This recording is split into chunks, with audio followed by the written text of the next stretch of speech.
Hello students, स्वागत है आप सभी का आपके अपने यूट्यूब चैनल में। हम पढ़ रहे थे करंट इलेक्ट्रिसिटी और करंट इलेक्ट्रिसिटी के ऊपर ये है हमारा lecture number 2।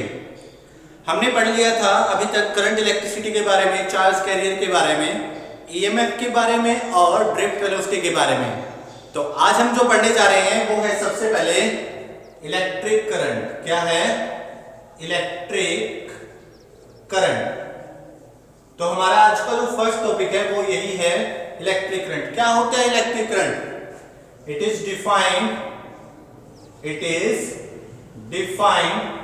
As the rate of flow of charge. Rate of flow of charge जो होता है वो आपका क्या कहलाता है? Electric current. इलेक्ट्रिक करंट क्या है? It is defined as the rate of flow of charge. Charge के फ्लो करने की जो रेट होगी उस रेट को आप क्या बोलते हैं? करंट। यानी सिंपली आप ये कह सकते हैं current is equal to charge upon time. Current is equal to charge upon time. तो उसको क्या बोलते हैं? इलेक्ट्रिक करंट बोलते हैं। ठीक है। उसके बाद है यूनिट। यूनिट क्या होगी करंट की? बिल्कुल सिंपल सा है। क्या यूनिट होगी? आपको पता है चार्ज यूनिट क्या होती है? कूलम। और टाइम यूनिट सेकंड। तो क्या बन गई? कूलम पर सेकंड बन गई। और डायमेंशनल फॉर्मूला अगर मुझे बताना है तो डायमेंशन फॉर्मूला आपको पता है कि आपने 11th में 7 फंडामेंटल क्वांटिटीज पढ़ी हैं। तो उनमें जो करंट होती है वो भी एक फंडामेंटल क्वांटिटी होती है, जिसकी नोटेशन के लिए आप यानी डायमेंशनल फॉर्मूला देने के लिए किसका यूज करते हो? लेटर ए का यूज करते हो।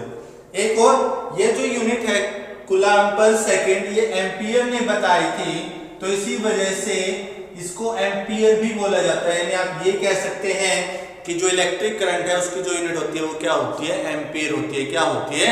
एम्पियर होती है। उसके बाद है, अब जो करंट होता है उसकी कुछ ना कुछ डायरेक्शन भी होगी, यानी डायरेक्शन ऑफ करंट। करंट की डायरेक्शन कैसे देंगे? बिल्कुल सिंपल सा है जी। इसके लिए हमने क्या कंसीडर कर लिए? एक वायर कंसीडर कर लिए। क्या कंसीडर कर लिए? एक वायर। इस वायर के अंदर क्या होंगे? बहुत सारे इलेक्ट्रॉन्स होंगे। क्या होंगे? बहुत सारे इलेक्ट्रॉन्स होंगे। ये इलेक्ट्रॉन्स हैं। अब मैंने क्या किया? एक बैटरी को इसके साथ अटैच कर दिया। क्या कर दिया? एक बैटरी को इसके साथ अटैच कर दिया। जैसे ये अटैच हो गई तो जो इलेक्ट्रॉन है वो क्या करेंगे? नेगेटिव टर्मिनल से किसकी तरफ जाएंगे? पॉजिटिव टर्मिनल की तरफ जाएंगे। और इलेक्ट्रॉन की ये जो मूवमेंट है आपको पता है क्यों? क्योंकि इलेक्ट्रॉन के ऊपर नेगेटिव चार्ज होता है तो वो किसकी तरफ जाएगा? पॉजिटिव की तरफ जाएगा। तो जो इलेक्ट्रॉन है वो मूव करेंगे कहां से कहां? Negative terminal to positive terminal. और उस टाइम जो करंट होगा उस करंट को बोलते हैं इलेक्ट्रॉनिक करंट। उसको क्या बोलते हैं? Electronic current. तो आप ये कह सकते हैं कि जो इलेक्ट्रॉनिक करंट है, जो इलेक्ट्रॉनिक करंट है उसकी जो डायरेक्शन होगी वो क्या होगी? नेगेटिव टू पॉजिटिव, यानी नेगेटिव टर्मिनल से पॉजिटिव की तरफ होगी। बट कन्वेंशनली आपने पढ़ा है कि जो टेम्परेचर या हीट जो ट्रांसफर होती है वो high temperature to low temperature होती है। जो वाटर फ्लो करता है वो high pressure to low pressure. तो इसका मतलब हाई जो करंट है वो भी क्या जाना चाहिए? हाई टू लो जाना चाहिए, यानी high potential to low potential. और हाई पोटेंशियल क्या है? Positive to negative. और उस टाइम जब हम करंट की डायरेक्शन पॉजिटिव टू नेगेटिव ले रहे हैं तो उसको बोलते हैं कन्वेंशनल करंट। क्या बोलते हैं? Conventional current. तो क्या समझे कि जो इलेक्ट्रॉनिक करंट है उसकी डायरेक्शन तो होती है नेगेटिव टू पॉजिटिव, एंड जो कन्वेंशनल करंट है, कन्वेंशनल जो करंट होगा उसकी जो डायरेक्शन होगी वो क्या होगी? Positive to negative. तो यानी सिंपल आप ये कह सकते हैं कि जो कन्वेंशनल करंट है उसकी डायरेक्शन हमेशा opposite to the flow of electron, कि जो जिस डायरेक्शन में इलेक्ट्रॉन फ्लो कर रहे हैं उससे हमेशा क्या होगी? वो अपोजिट। इलेक्ट्रॉन नेगेटिव से पॉजिटिव आ रहे हैं तो जो करंट की डायरेक्शन है वो क्या होगी? Positive to negative. ठीक है। तो इसी वजह से आप ये कह सकते हैं कि जो करंट की डायरेक्शन होती है वो क्या होती है? हमेशा positive terminal to negative terminal, यानी क्या बोलेंगे? सिंपल सा opposite to the direction of flow of electrons. ठीक है। चलिए, उसके बाद बात आती है कि हमने यहां पे देखा कि जो करंट है वो मैग्नीट्यूड भी है और डायरेक्शन भी है। तो इसका मतलब जो करंट है वो क्या होना चाहिए था? वेक्टर क्वांटिटी होनी चाहिए ना। करंट के पास मैग्नीट्यूड भी है और डायरेक्शन भी है, तो इस वजह से जो करंट है वो क्या होना चाहिए था? एक वेक्टर क्वांटिटी होती है। But current is a scalar quantity. Current is a scalar quantity. Scalar quantity.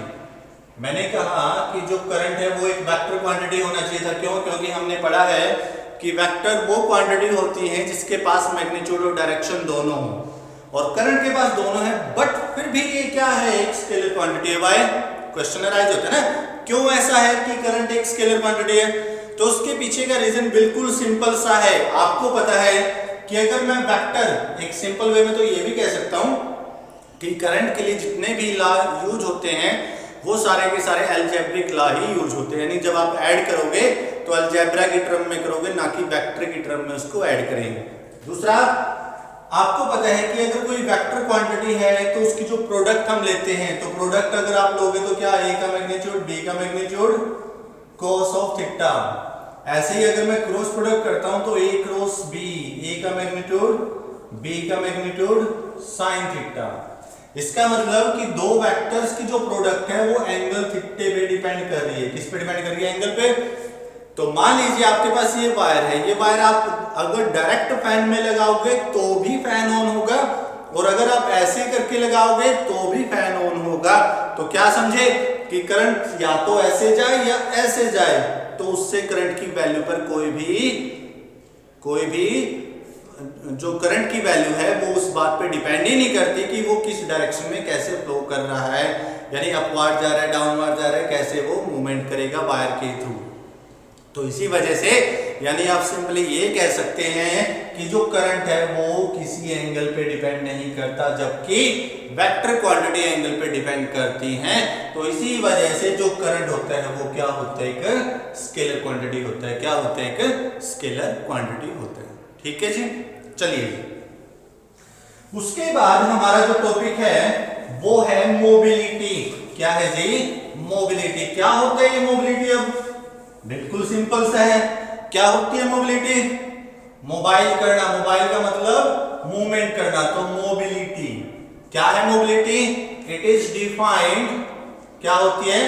It is defined as the क्या, magnitude of, it is defined as the magnitude of drift velocity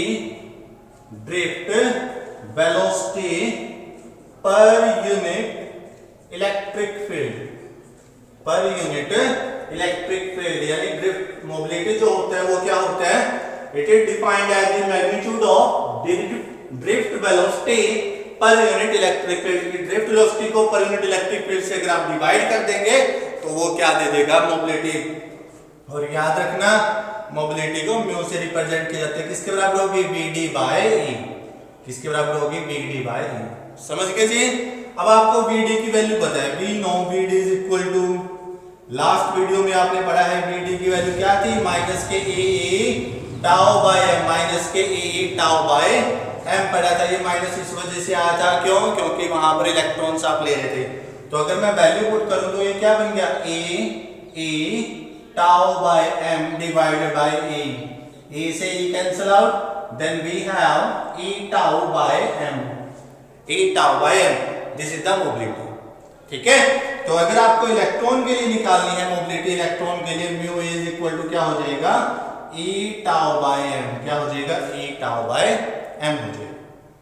आ रही है जी समझ में? और अगर आप सेमीकंडक्टर का केस ले रहे हैं, क्योंकि हमने पढ़ा था कि सेमीकंडक्टर के अंदर जो चार्ज कैरियर होते हैं वो क्या होते हैं? होल्स भी होते हैं। तो इस वजह से सेमीकंडक्टर के अंदर यानी होल्स के लिए भी मोबिलिटी आ जाएगी म्यू एच, और वो किसके इक्वल आ जाएगी? ई टाउ बाय एम। वो भी क्या हो जाएगी? ई टाउ बाय एम हो जाएगी। ठीक है, बस यहाँ पे ये जो मास है वो मास ऑफ इलेक्ट्रॉन, और ये जो मास है वो क्या हो जाएगा? Mass of hole, mass of hole हो जाएगा। ठीक है जी, यानी सिंपली आप मोबिलिटी ये कह सकते हैं कि जो मूवमेंट होती है चार्ज कैरियर्स की due to this electric field, उसको क्या बोलते हैं? मोबिलिटी। यानी मोबिलिटी क्या है? Magnitude of drift velocity per unit electric field, यानी vd बाय e। vd की वैल्यू आपने पुट कर दी e टाउ बाय m, और e की वैल्यू e से e cancel out, then e tau by m। ठीक है, चलिए जी। उसके बाद इस चैप्टर का सबसे इंपॉर्टेंट टॉपिक है रिलेशन। क्या है? Relation between drift velocity. क्या है जी?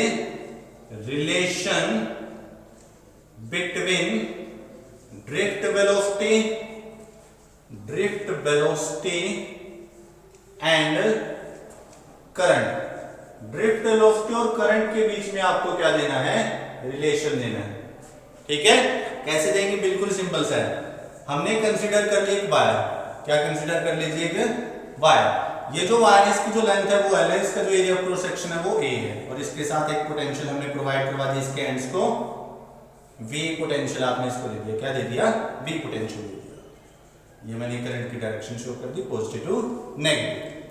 ठीक है, अच्छा अब let a wire of length L and area of cross section A। हमने क्या मानी, L तो लेंथ मान ली और एरिया क्या मान लिया, A मान लिया। तो वॉल्यूम क्या हो जाएगा, so volume of the wire is, volume किसके बराबर हो जाएगा, A इंटू में L। किसके बराबर हो जाएगा, A इंटू में L। ठीक है, उसके बाद अब हमें ये पता करना है कि इसके अंदर इलेक्ट्रॉन कितने हैं। क्या पता करना है कि इसके अंदर जो इलेक्ट्रॉन्स हैं वो कितने हैं, क्योंकि आपको पता है कि करंट निकालने के लिए मुझे दो चीजें चाहिए, एक तो टाइम चाहिए और एक चार्ज चाहिए होता है। तो सबसे पहले मैं निकालूंगा कि इसके अंदर इलेक्ट्रॉन कितने हैं। कैसे निकालेंगे, let n is the number of electrons per unit volume. n is the number of electrons per unit volume, की हर एक वॉल्यूम के अंदर कितने इलेक्ट्रॉन है, n। So total number of electrons, total number of electrons कितने हो जाएंगे, NaL। क्यों, क्योंकि जो वॉल्यूम था वो क्या है, Al, और यूनिट वॉल्यूम के अंदर कितने इलेक्ट्रॉन है, n, तो टोटल कितने बन गए, NaL। नाउ अब हमने कंसीडर कर लिया कि जो एक इलेक्ट्रॉन है उसके ऊपर चार्ज कितना है, E। Now let charge on one electron, कि जो एक इलेक्ट्रॉन है उसके ऊपर चार्ज कितना कंसीडर कर लिया, E। So total charge on wire is, क्या हो जाएगा टोटल चार्ज को, क्यों, एक के ऊपर चार्ज है E और total number of electron NaL, तो टोटल चार्ज क्या आ गया, ANaL आ गया। ठीक है, उसके बाद अब चार्ज तो आ गया, अब रहेगा क्या, टाइम निकालना। क्या रहता है, टाइम कैसे निकालोगे, आपको पता है कि इसकी जो लेंथ है वो क्या है, L। अब ये इलेक्ट्रॉन यहां से यहां तक कितना टाइम ले रहे हैं कवर करने में, यानी मान लीजिए ये मेरा A पॉइंट है और ये मेरा B पॉइंट है, B से A पर आने के लिए जो इलेक्ट्रॉन है वो कितना टाइम ले रहे हैं, तो वो क्या बता देगा, वो आपका होगा टाइम। वो कैसे पता लगेगा, क्योंकि जो इलेक्ट्रॉन मूव करते हैं वो ड्रिफ्ट वेलोसिटी के साथ मूव करते हैं, और आपको पता है कि जो वेलोसिटी होती है वो क्या होती है, डिस्प्लेसमेंट बाय टाइम। तो जो टाइम है वो किसके बराबर हो जाएगा, डिस्प्लेसमेंट बाय वेलोसिटी। अगर L डिस्प्लेसमेंट है, T टाइम है, तो T इक्वल टू क्या हो जाएगा, L बाय BD। क्या हो जाएगा, L बाय BD। तो क्या हो जाएगा, now time taken by electron